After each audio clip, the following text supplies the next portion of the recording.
Okay, for my culture, I am Mexican, so I do not really have any family heirlooms or anything like that that has been passed down. So I decided to share something that's always been special to me. Me and my grandma have made tortillas for my whole life, and she's always taught me. And I haven't done this myself, so this was actually my first time all alone. She had her shoulder over me, but this was definitely all on my own. So that was fun. I did pretty good for my first time.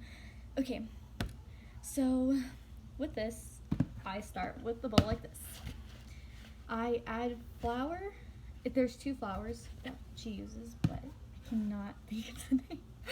But she did tell me there have been other ways that were way complicated than what I just did. So thankfully, I got the easy version, and I was just able to add flours and some hot water into this bowl and kind of just make some dough out of it, really.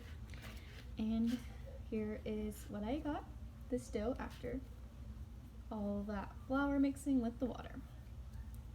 So she always taught me to kind of like, is it thread into it? So I use my thumbs and make sure it's not too sticky. So if it is too sticky, I add flour into it. So I did all that, and I let this sit on top. Just like let this sit, and I put this bowl on. I'm not really sure why she does that, but I'm thinking she's kind of letting it settle. I don't really know if that's a thing. But then, next part, we kind of like start to form the tortilla part. We cut a ball piece out of this big and roll it in. And we just let that sit, and she finishes this whole thing making the little dough circles so we can roll out.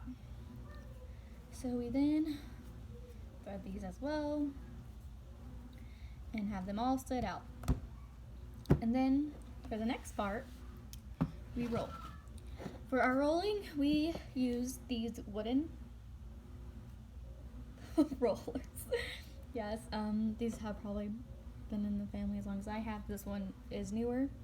Not sure where she gets them, but they're great. Like I said, this was my first time doing a tortilla on my own. So mine turned out very small and not a circle.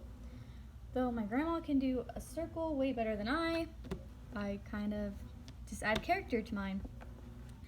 I then take this over to the stove and I add it on this little plate. It's a metal plate, and it kind of just heats up, and I just sit it there and just wait for each side to heat up. The first side will heat up, and then I'll turn it over, and then the next. And then you will get something that looks like this. And like I said, this is my first time rolling out on my own and creating my own circles, so I did a lot smaller than what my grandma would usually do. And again, I have character added to, so it's not a complete full circle. But I think I did very good my first try. Tastes great, and turned out a lot better than I planned. This is my favorite thing about my culture, all the crazy cooking and spices and things like that. And I'm excited to pass on this tradition for my family and to my kids so they can pass on to theirs.